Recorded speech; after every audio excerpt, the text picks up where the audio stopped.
Hello मेरे प्यारे बच्चों, आज हम कवर करेंगे केमिकल रिएक्शन ऑफ हेलोएरीन। चलिए अब देखिए, हेलोएरीन की बात करते हैं हम।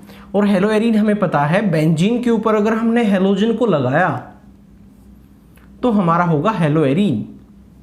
ये हमारा हेलोएरीन है। अब केमिकल रिएक्शन करने से पहले हम इसके नेचर पे बात करते हैं। इसका नेचर क्या है सुनिए। नेचर काफी इंपॉर्टेंट है जिसके बारे में हमें पता होना चाहिए। अब यहां पे जो ये हेलोजन है ये लोन पेयर रखता है, डबल सिंगल लोन पेयर। अगर कभी ऐसा होता है तो आप समझेंगे कि यहां पे कॉन्जुगेशन है, और जहां पे कॉन्जुगेशन होती है वहां पे रेजोनेंस होती है। ओके, मैंने आपको बताया है पहले भी, double single double, double single lone pair, double single positive, double single negative, double single free radical. ऐसा अगर आपको कुछ भी दिखता है तो आप बोलेंगे कि वहां पे रेजोनेंस होगी। चलिए अब यहां पे रेजोनेंस हो रही है क्योंकि यहां पे कॉन्जुगेशन है। अब कॉन्जुगेशन है इसका मतलब ये डोनेट करेगा, तो ये जो हमारा फंक्शन है ये क्या शो करता है, प्लस आर। जानना पड़ेगा इसका नेचर हमें, ये प्लस आर शो कर रहा है। अब हम बात करते हैं क्या ये फंक्शन कोई और इफेक्ट भी शो करता है, तो हमारा आंसर आएगा यस, ये और भी इफेक्ट शो करता है। जरूरी नहीं है एक फंक्शन एक ही इफेक्ट शो करे, एक से ज्यादा भी शो कर सकता है। तो यहां पे ये इंडक्टिव इफेक्ट भी शो करता है। अब इंडक्टिव इफेक्ट क्या होता है आपको पता होना चाहिए। इलेक्ट्रोनेगेटिविटी के बिहाफ पे हम इसको लगाते हैं। जिसकी इलेक्ट्रोनेगेटिविटी ज्यादा होती है ये वही आपका एटम इलेक्ट्रॉन को अपनी तरफ अट्रैक्ट कर लेता है। अब बात ये है यहां पे हेलोजन की नेगेटिविटी ज्यादा है या कम है, और ये सिग्मा पे लगता है, यहां पे सिग्मा बॉन्ड है। अब इसकी नेगेटिविटी ज्यादा होती है तो यहां पे ये माइनस आई दिखा रहा है, मींस ये इलेक्ट्रॉन को ले भी रहा है। अब हमसे पूछा जाता है प्लस आर और माइनस आई में कौन प्रीडोमिनेंट है, प्लस आर प्रीडोमिनेंट है या फिर इंडक्टिव प्रीडोमिनेंट है। वैसे देखा जाए तो रेजोनेंस प्रीडोमिनेंट होता है, मींस रेजोनेंस की बात को ज्यादा माना जाता है। बट यहां पे हेलोजन के केस में एक्सेप्शन होता है inductive. In case of halogen greater than resonance. Okay, means यहां पे इलेक्ट्रॉन डेंसिटी बढ़ रही है बट उससे ज्यादा वो इलेक्ट्रॉन को अपनी तरफ खींच रहा है। चलिए अब हमें ये पॉइंट क्लियर हो गया है। अब बात करते हैं केमिकल रिएक्शन के टाइम पे, तो हमें उसकी रिएक्टिविटी का भी पता होना चाहिए। इफेक्ट हमें पता लग गए हैं, प्लस आर होगा और माइनस आर। अब अगर आप केमिकल रिएक्शन करवाना चाहते हैं आपको क्या करना पड़ेगा, हेलोजन को हटाना पड़ेगा। अब हम देख लेते हैं हेलोजन हटेगा या नहीं हटेगा। जैसे कि आपने देखा था हेलो एल्कीन में RX में आपने X को क्या कर दिया था, सब्स्टिट्यूट। ओके, अब यहां पे चलते हैं। फर्स्ट पॉइंट, क्या हेलोजन को भी हम डिस्प्लेस कर सकते हैं, रिप्लेस कर सकते हैं जैसा इसमें हुआ। हमारा आंसर आएगा काफी डिफिकल्ट है। क्यों, सुनिए। फर्स्ट जो हमारा है वो है ड्यू टू रेजोनेंस। रेजोनेंस की वजह से यहां पे क्या आ जाएगा, डबल बॉन्ड। डबल बॉन्ड को ब्रेक करना डिफिकल्ट है as compare to single bond, इसीलिए इसकी जो रिएक्शन है वो डिफिकल्ट है। कभी कभार पूछा जाता है हेलो एल्कीन में और हेलो एरीन में, hello alkene and hello arene किसकी रिएक्टिविटी ज्यादा है, हेलो एल्कीन की रिएक्टिविटी ज्यादा रहेगी। अभी आपको पता लगा यहां पे सिंगल है यहां पे डबल है ड्यू टू रेजोनेंस। चलिए सेकंड पॉइंट हम डिस्कस करते हैं। इस केस में जो हमने यहां पे एक एग्जांपल ले लेता हूं मैं, CH3Cl। यहां पे सिग्मा सिग्मा सिग्मा सिग्मा, यहां पे हाइब्रिडाइजेशन sp3 है, और यहां पे हाइब्रिडाइजेशन जो है वो आपको पता होगा सिग्मा सिग्मा, और यहां पे सिग्मा और ये पाई। मींस इसकी अगर बात करेंगे तो यहां पे जो हाइब्रिडाइजेशन है हमारी वो है हमारी sp2। अब sp2 है तो फिर क्या हुआ, उसका s कैरेक्टर बढ़ गया, 33% हो गया। यहाँ पर ओनली 25% था। जिसकी वजह से क्या हुआ, अट्रैक्शन की पावर बढ़ गई, मीन्स ये कार्बन इसको अट्रैक्ट कर रहा है, इस बॉन्ड को जाने नहीं देगा इजीली। क्यों? क्योंकि इसकी अट्रैक्शन पावर ज्यादा है। देखिए सेम एलिमेंट की इलेक्ट्रोनेगेटिविटी अगर आप ऐसा सोचते हैं सेम रहती है, कार्बन की 2.5 है, गलत सोचते हैं, ऐसा नहीं है, नेगेटिविटी चेंज हो जाती है। कैसे? तब वो डिफरेंट एटम के साथ जुड़ता है, या फिर आपकी डिपेंड करता है हाइब्रिडाइजेशन पे। sp है तो इलेक्ट्रोनेगेटिविटी सबसे ज्यादा है, ओके, sp2 की उससे कम है और sp3 की सबसे कम है। अब ऐसा क्यों होता है? क्योंकि यहाँ पे 50% s कैरेक्टर होता है, यहाँ पे 33 होता है, यहाँ पे 25% होता है, और s जितना ज्यादा होगा अट्रैक्शन की पावर उतनी ज्यादा होगी। तो हाइब्रिडाइजेशन के बिहाफ पे भी हम इसका आंसर कर सकते हैं कि ये बॉन्ड क्या हो गया है, स्ट्रॉन्ग हो गया, क्योंकि कार्बन इसको क्या कर रहा है, अट्रैक्ट। वहां पे इतना स्ट्रॉन्गली अट्रैक्ट नहीं कर रहा है, हेलोजन इजीली निकल जाता है। थर्ड पॉइंट, अब इसकी जो पोलैरिटी है वो भी कम हो गई है। पोलैरिटी कम क्यों हो गई है? क्यों? क्योंकि बॉन्ड पोलराइज ही नहीं हो रहा है, मीन्स यहाँ पे जो ब्रेक होना था वो ब्रेक नहीं हो पा रहा है। तो आप एक तरह से कह सकते हैं इनर्ट हो गया है, carbon delta positive delta negative, तो इतना जल्दी ये पोलराइज नहीं हो रहा है। तो ये रीजन है जिनकी वजह से आपका हेलोएरिन लेस रिएक्टिव हो गया है। आप ये भी बोल सकते हैं यहाँ पे सिंगल है, यहाँ पे पार्शियली डबल है, ठीक है, और सिंगल को ब्रेक करना इजी है। तो ये हमें क्लियर हो गया है, हेलो एल्कीन हेलोएरिन के रिस्पेक्ट में हाईली रिएक्टिव है। अब आप ये रीजन एक्सप्लेन कर सकते हैं। चलिए अब आगे चलते हैं। तो फिर हमने देखा क्या हेलोएरिन की रिएक्शन फिर होती ही नहीं है? नहीं, हमने ऐसा नहीं बोला कि रिएक्शन नहीं होती, डिफिकल्ट है। चलिए तो फिर क्या करना पड़ेगा?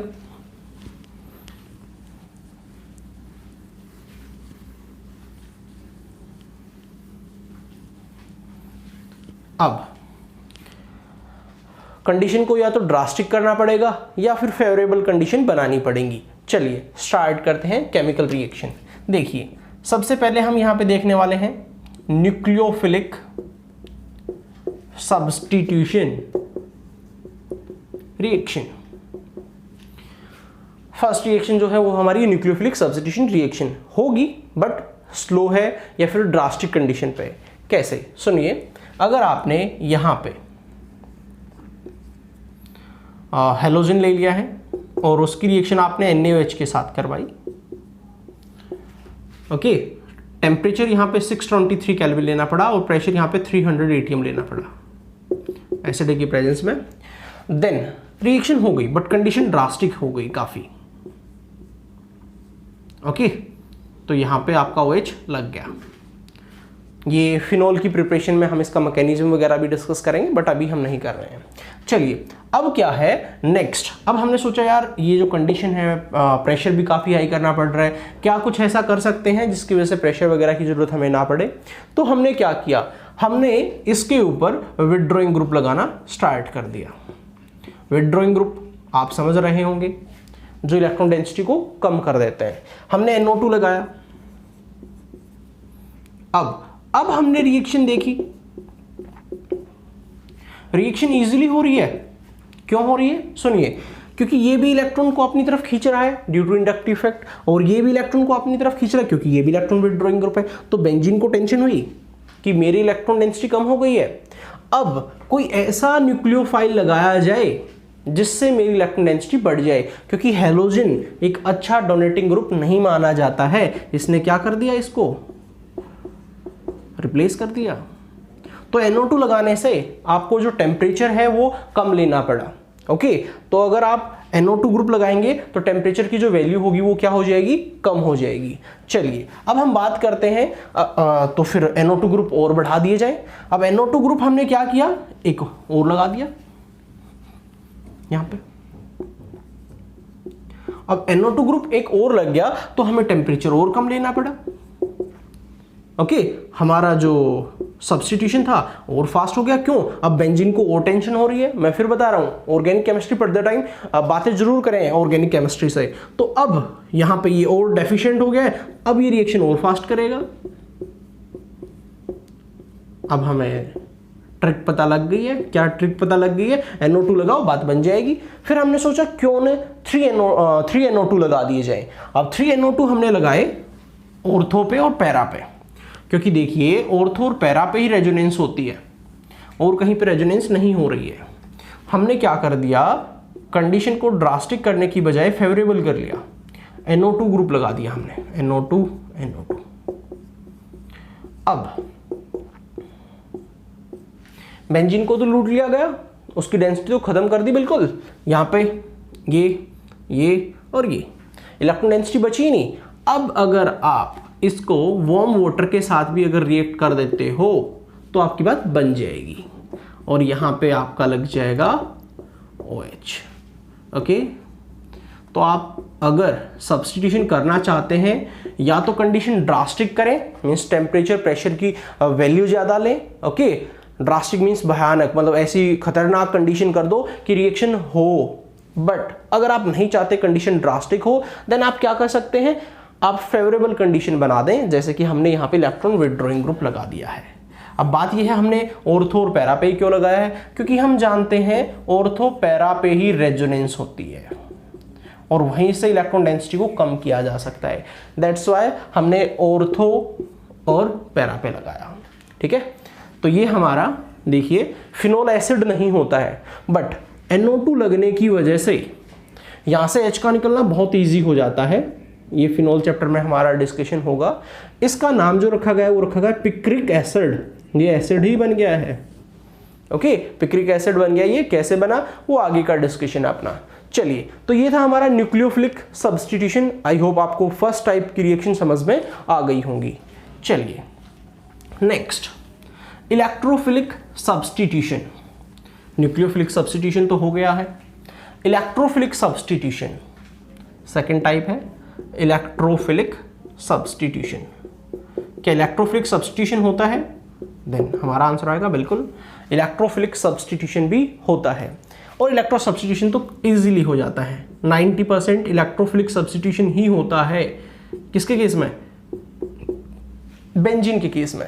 तो यहाँ पे हम H ले लेते हैं। अब आपने 11th स्टैंडर्ड में भी हेलोजिनेशन, नाइट्रेशन, सल्फोनेशन, फ्रीडल-क्राफ्ट को पढ़ा है। वही रिएक्शन आपको यहाँ पे करनी है। लाइक अगर हमें इसका हेलोजिनेशन करना है, मान लो यहाँ पे Cl ही लगा है, आपने Cl2 लिया, हमने AlCl3 लिया।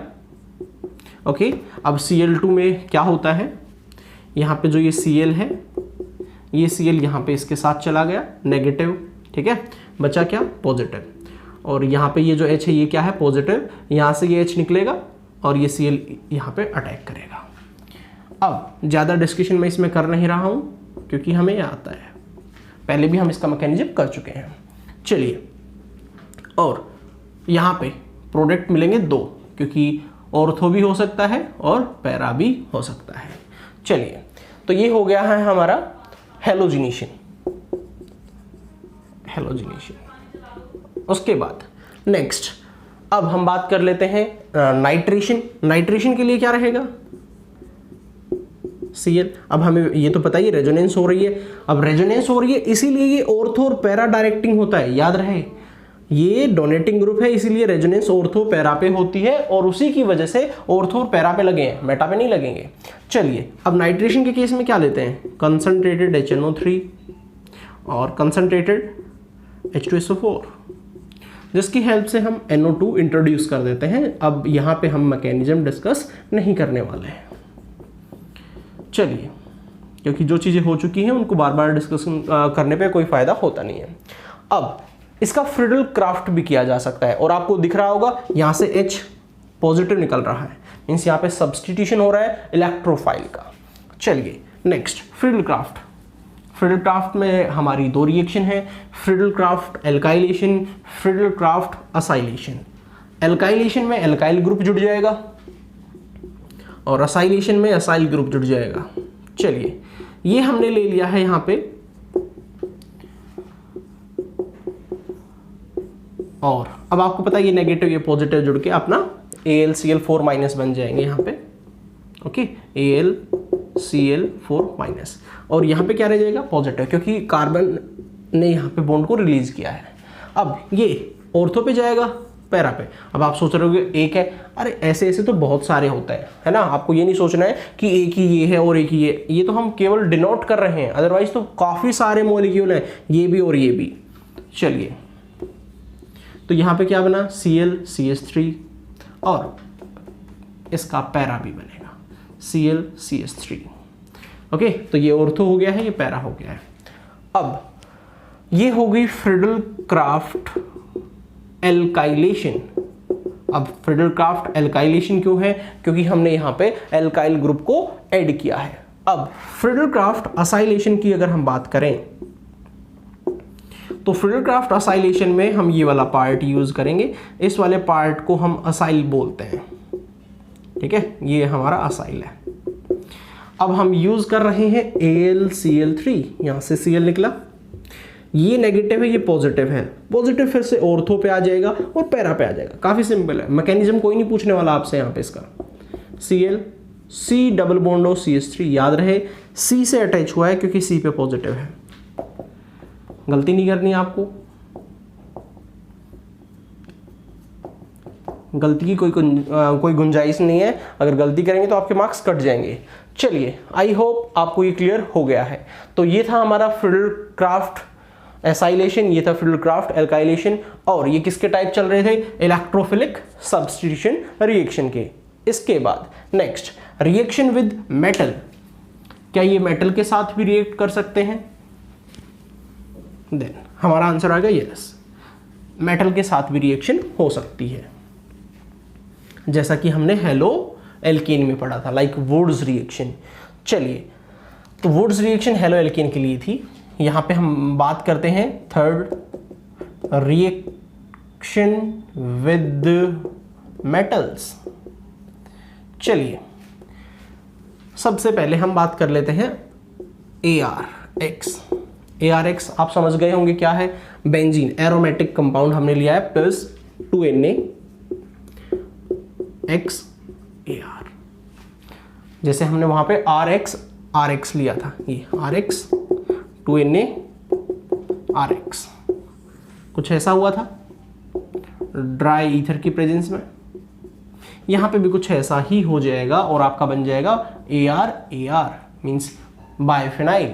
इस रिएक्शन को हम बोलते हैं फिटिग रिएक्शन। ओके, वहां पे हम यूज करते थे वुड्स रिएक्शन, तो ये हो गई है हमारी फिटिग रिएक्शन।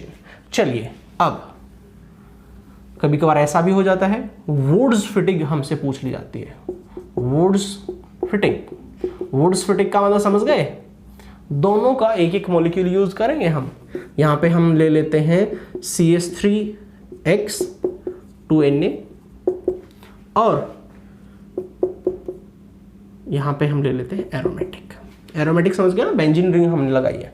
यहां से अब ये रिलीज हो जाएगा, ओके, और याद रहे अब यहां से ये रिलीज हुआ है तो आपका बना है बेंजीन के ऊपर CH3 मींस टोल्विन बना है। क्या बोलते हैं हम इसको, इसका कॉमन नेम है टोल्विन। कभी कभार आ जाता है टोल्विन को प्रिपेयर करें तो हम कर सकते हैं।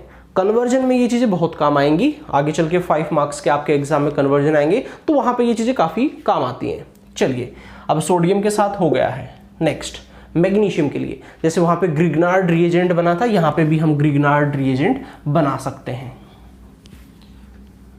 ओके, चलिए, रिएक्ट विद मैग्नीशियम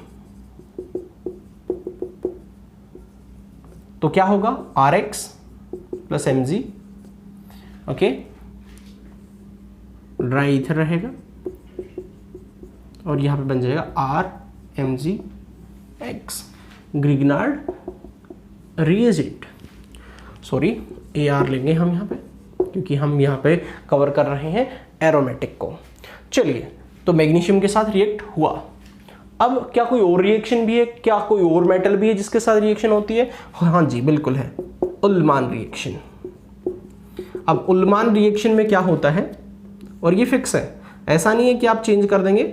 उल्मान रिएक्शन में आयोडाइड लेना पड़ेगा आपको और ये कॉपर के साथ रिएक्ट करवाना पड़ेगा, ये आपको याद रहे। आयोडीन लेंगे कॉपर के साथ, ऐसा नहीं है कि आप यहाँ पे सोडियम के साथ रिएक्ट करवा रहे हो, ऐसा नहीं होता है।